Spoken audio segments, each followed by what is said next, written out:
क्या राहुल गांधी को लेकर तेजी दिखाना बीजेपी को भारी पड़ रहा है? आखिर क्या कारण है कि जिस राहुल गांधी को बीजेपी पहले गंभीरता से नहीं लेती थी, उन्हें पप्पू तक का टैग दे रखा था, उनको लेकर वो लगातार अब बयानबाजी कर रही है। अगर राहुल गांधी को अविश्वास प्रस्ताव पर बोलने का मौका मिला तो क्या रागा उसी तेवर में नजर आएंगे या तेवर में नरमी देखने को मिलेगी? 2024 के लोकसभा चुनाव में क्या राहुल के तेवर इंडिया की दिशा बदलेंगे? क्या पड़ेगा इसका असर? ऐसे कई सवाल हैं जिनका जवाब मिलना भी बाकी है। देश की सर्वोच्च अदालत सुप्रीम कोर्ट ने शुक्रवार को कांग्रेस नेता राहुल गांधी को मोदी सरनेम मामले में राहत देते हुए उनकी सजा पर रोक लगा दी थी। अब लोकसभा सचिवालय की ओर से राहुल गांधी की सदस्यता बहाल होने के बाद कांग्रेस नेता राहुल गांधी ने अपने ट्विटर अकाउंट से अयोग्य सांसद से संसद के सदस्य के रूप में अपडेट कर दिया है। सदस्यता बहाल होने के बाद राहुल गांधी संसद पहुंचे। संसद पहुंचते ही उन्होंने सबसे पहले गांधी प्रतिमा को नमन किया और उसके बाद अटल बिहारी वाजपेयी की प्रतिमा को। लेकिन सदन में राहुल की एंट्री के साथ ही भाजपा ने फिर से उनको निशाने पर लेना शुरू कर दिया। संसद में राहुल गांधी की वापसी पर बीजेपी नेता सुशील मोदी ने बड़ा बयान दिया है। उन्होंने कहा कि राहुल की वापसी से कांग्रेसी भले ही खुश हो रहे हों, लेकिन उनके सहयोगी दुखी हैं। शरद पवार, ममता बनर्जी और नीतीश कुमार को लेकर उनका यह इशारा था। सुशील मोदी का निशाना शायद इन्हीं तीनों नामों को लेकर है जो आपने अभी सुने हैं। इसी साल 23 मार्च को राहुल गांधी को साल 2019 में लोकसभा चुनाव के दौरान कर्नाटक के कोलार में दिए गए भाषण को लेकर सूरत की अदालत ने 2 साल की सजा सुनाई थी। उस आदेश के ठीक अगले ही दिन लोकसभा सचिवालय ने इस मामले में संज्ञान लेते हुए राहुल गांधी की सदस्यता को रद्द कर दिया था। मोदी सरनेम को लेकर मानहानि का दावा कोई पहला मामला नहीं है जब राहुल गांधी को लेकर भारतीय जनता पार्टी ने इतनी हमलावर होकर पूरी तरह से कांग्रेस को घेरा हो। इस पर सत्तारूढ़ बीजेपी के नेता राकेश सिन्हा ने कहा था कि राहुल गांधी पश्चिमी देशों की ताकतों के साथ मिलकर भारत की एकता, संप्रभुता की अवहेलना कर रहे हैं। इसी साल जून में राहुल गांधी अमेरिका के दौरे पर थे और राजधानी वॉशिंगटन डीसी में उन्होंने कहा था कि भारत में लोकतंत्र के लिए लड़ाई लड़ना हमारा काम है। उस दौरान उन्होंने वहां बसे भारतीयों से भारत वापस आने का अनुरोध भी किया था। लोकतंत्र के साथ भारतीय संविधान की रक्षा में खड़े होने का आह्वान भी किया था। इससे कुछ महीने पहले राहुल गांधी की ब्रिटेन यात्रा को लेकर भी भारत में बहुत बवाल हुआ था। बीजेपी ने तब राहुल गांधी पर आरोप लगाया था कि उन्होंने विदेशी धरती पर भारतीय लोकतंत्र का अपमान किया है। हालांकि राहुल और पार्टी दोनों ने उस आरोप का खंडन किया था। बीजेपी नेता मुख्तार अब्बास नकवी ने तब कहा था, राहुल गांधी विदेश में जाकर ये कहते हैं कि देश में प्रजातंत्र नहीं है। नकवी ने कहा कि अगर देश में प्रजातंत्र न होता तो यहां का कोई नेता विदेश में जाकर भारत को, भारत के लोकतंत्र को, भारत में लोकतांत्रिक तरीके से चुने हुए नेता को इस तरह के अपशब्द और दुष्प्रचार की भाषा बोल सकता था क्या? उस दौरे के बाद जून में ही स्मृति ईरानी ने राहुल गांधी के अमेरिकी दौरे को लेकर राहुल गांधी पर बड़ा आरोप लगाया था। उन्होंने बाकायदा एक प्रेस कॉन्फ्रेंस आयोजित की थी।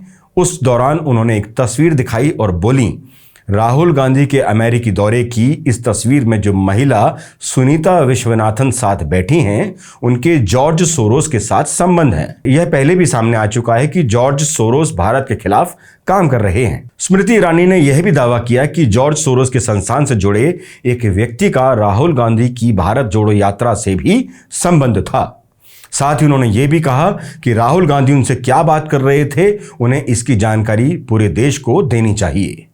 अब जब सुप्रीम कोर्ट ने राहुल गांधी की 2 साल की सजा पर रोक लगा दी है तो बीजेपी की ओर से तो कोई प्रतिक्रिया फिलहाल नहीं आ रही, लेकिन निरहुआ के नाम से प्रसिद्ध आजमगढ़ से बीजेपी के सांसद दिनेश लाल यादव ने कहा कि राहुल गांधी को संसद में आकर सबसे माफी मांगनी चाहिए। आखिर क्या कारण है कि जिस राहुल गांधी को बीजेपी पहले गंभीरता से लेती ही नहीं थी, उन्हें पप्पू तक का टैग दे रखा था, उनको लेकर वो लगातार बयानबाजी कर रही है?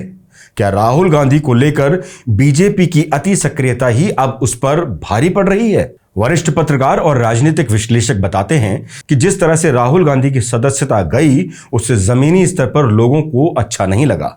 विपक्ष के नेताओं पर ईडी का उपयोग किया गया, उससे आम जन लोगों को उतनी परेशानी नहीं थी।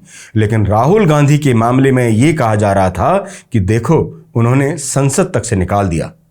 यह कहने में अतिशयोक्ति नहीं होगी कि बीजेपी ने ही राहुल गांधी को देश का हीरो बना दिया है। पहले उनको पप्पू पप्पू कहकर नीचा दिखाते थे, कहते थे कि अगर राहुल गांधी कांग्रेस प्रचारक हैं तो यह हमारे लिए बहुत आशादायक है। कांग्रेस का नेतृत्व राहुल गांधी करेंगे तो फिर जीवन भर बीजेपी जीतती रहेगी। राहुल गांधी को हीन भावना से टैग किया करते थे, लेकिन राहुल गांधी ने इन सभी चीजों का जवाब अपनी भारत जोड़ो यात्रा से दे दिया। उन्होंने बता दिया कि वो गंभीर राजनीति करना चाहते हैं और कर भी रहे हैं। उनमें मेहनत करने की ताकत है और देश के लोग उनसे प्यार करते हैं। ठीक ऐसा ही 2014 के लोकसभा चुनाव के दौरान हुआ था। उस समय कांग्रेस के कई नेताओं ने मोदी को लेकर ऐसे बयान दिए थे जिससे मोदी को ही फायदा पहुंचा था। आज वही बीजेपी राहुल गांधी के साथ वही चीजें दोहरा रही है जो 2014 में प्रधानमंत्री नरेंद्र मोदी के साथ हुआ था। राजनीतिक जानकार कहते हैं कि राहुल गांधी ने भारत जोड़ो यात्रा के तुरंत बाद लोकसभा में हिंडनबर्ग रिपोर्ट पर सरकार को जिस तरह आक्रामकता से घेरा, उससे एक बात तो समझ में आ गई कि आने वाले समय में बीजेपी के आगे एक सबसे बड़ी चुनौती राहुल गांधी के रूप में होगी। मोदी शब्द को लेकर राहुल गांधी के कोलार में दिए गए वक्तव्य पर 4 साल बाद सजा दी गई। उन्हें अधिकतम 2 वर्ष की सजा दी गई। इससे उनकी संसद की सदस्यता चली गई। इस घटना ने उनके राजनीतिक भविष्य पर एक बड़ा सवाल खड़ा कर दिया था। इस मामले में सर्वोच्च न्यायालय ने जो टिप्पणी की और राज्य स्तर की जुडिशरी पर गंभीर चीजों को रेखांकित करती है। लोकसभा में वापसी पर वरिष्ठ पत्रकार नीरजा चौधरी कहती हैं कि लोकसभा की सदस्यता वापस होने की स्थिति में राहुल गांधी फिर केंद्रीय भूमिका में होंगे, लेकिन इससे विपक्ष के नए गठबंधन इंडिया में कुछ उथल पुथल जरूर हो सकती है। हाँ, वो विपक्ष के केंद्र बिंदु जरूर होंगे क्योंकि सवाल उन पर होंगे और उनसे ही पूछे भी जाएंगे। बीजेपी उनको फिर खारिज करेगी, उन पर हमलावर होगी तो कांग्रेस उनका सामना करेगी सामने आकर और राहुल गांधी का समर्थन करेगी। ऐसी स्थिति में वो केंद्र बिंदु बनेंगे ही बनेंगे। अब अगर अविश्वास प्रस्ताव से पहले राहुल गांधी संसद में वापस आए हैं तो उसी आक्रामकता के साथ वो अपनी बातें रखेंगे क्योंकि वो मणिपुर होकर आए हैं, वहां की स्थिति को देखकर आए हैं। ऐसी स्थिति में 2024 के चुनाव को जीतकर सत्ता में वापसी करने की राह में राहुल गांधी बीजेपी की राह का सबसे बड़ा रोड़ा साबित हो सकते हैं। बीजेपी लगातार राहुल गांधी को डिस्क्रेडिट करने का प्रयास करती रही है। वो जितना राहुल गांधी को डिस्क्रेडिट करने की कोशिश करती है, उनकी स्वीकार्यता उतनी ही लगातार बढ़ भी रही है। ठीक 2014 के लोकसभा चुनाव से पहले नरेंद्र मोदी के साथ भी ऐसा ही हुआ था। बीजेपी की स्वीकार्यता पर सवाल उठ रहे हैं। माना यह भी जा रहा है कि प्रधानमंत्री विपक्ष के नए गठबंधन को लेकर चिंतित भी हैं। जब भी एनडीए की बात करते हैं तो विपक्ष के नए गठबंधन इंडिया पर भड़कते जरूर हैं। जिस इंडिया शब्द को लेकर कभी वो गर्व से कहते आए हैं कि vote for India, vote for India, अब उसी इंडिया को लेकर प्रधानमंत्री अपने बयानों में तुलना करते दिखाई देते हैं। वरिष्ठ पत्रकार अशोक वानखेड़े जोर देकर कहते हैं कि राहुल गांधी कभी पप्पू थे ही नहीं, ये बनाए गए थे। इसमें जहां बीजेपी का हाथ था वहीं कांग्रेस के नेताओं का भी हाथ था, कांग्रेसियों का थोड़ा ज्यादा था। अशोक वानखेड़े मानते हैं कि आज जब हिंडनबर्ग और मणिपुर जैसे मुद्दे सामने हैं तो ये भी पूछा जा रहा है कि क्या नोटबंदी, जीएसटी, चीन, कोविड, महंगाई, किसानों पर लाए गए 3 बिल, मणिपुर पर उठाए गए सवाल क्या गलत थे? ये सभी सवाल बाद में विकराल रूप लेकर सामने आए हैं। वरिष्ठ पत्रकार अशोक वानखेड़े ये भी बताते हैं कि राहुल गांधी ने अध्यक्ष पद को ठुकराया है। इसके बाद भी उन पर परिवारवाद का टैग लगता है क्योंकि बीजेपी के तर्कश में अब कोई तीर बचा ही नहीं है। वर्तमान में जब आपके पास बताने के लिए कुछ बचा ही नहीं है तो भविष्य की जीत के लिए उसी पुराने परिवारवाद, नेहरू की बात करके इतिहास के पीछे छुपते हैं। यही बीजेपी करती आ रही है। देश में इस साल कुछ राज्यों में विधानसभा चुनाव होने हैं। उसमें कांग्रेस और बीजेपी की स्थिति फिलहाल कैसी दिखती है? सीनियर पत्रकार और राजनीतिक जानकार नीरजा चौधरी कहती हैं कि अगर ये दिखा कि राहुल गांधी जैसे ही कांग्रेस की केंद्रीय भूमिका में आएंगे, नए गठबंधन इंडिया की कमजोरी या कहें डर सामने आ जाएगा। पटना में जो मीटिंग हुई थी उसमें मेरी जानकारी में आया कि राहुल और कांग्रेस अध्यक्ष खड़गे ने यह स्पष्ट कर दिया कि वो पूरी तरह सहयोग करेंगे। उसमें उन्होंने यह भी बता दिया था कि ऐसा नहीं है कि मैं प्रधानमंत्री के पद का दावेदार होना चाहता हूं, ये चीजें नतीजे आने पर तय होती रहेंगी। उस दौरान उन्होंने अध्यक्ष मल्लिकार्जुन खड़गे को ही आगे रखा। यह राहुल गांधी की तरफ से एक रोचक पहल रही है।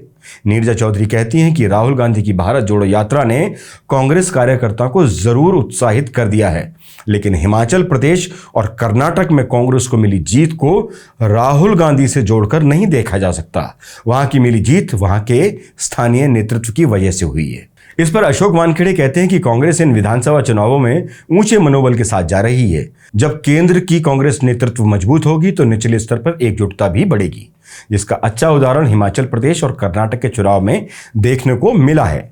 आने वाले समय में ये देखेंगे कि तेलंगाना में कांग्रेस की सीटें क्या बढ़ेंगी। वहीं मध्य प्रदेश, छत्तीसगढ़ और राजस्थान में बीजेपी बैकफुट पर दिखती है।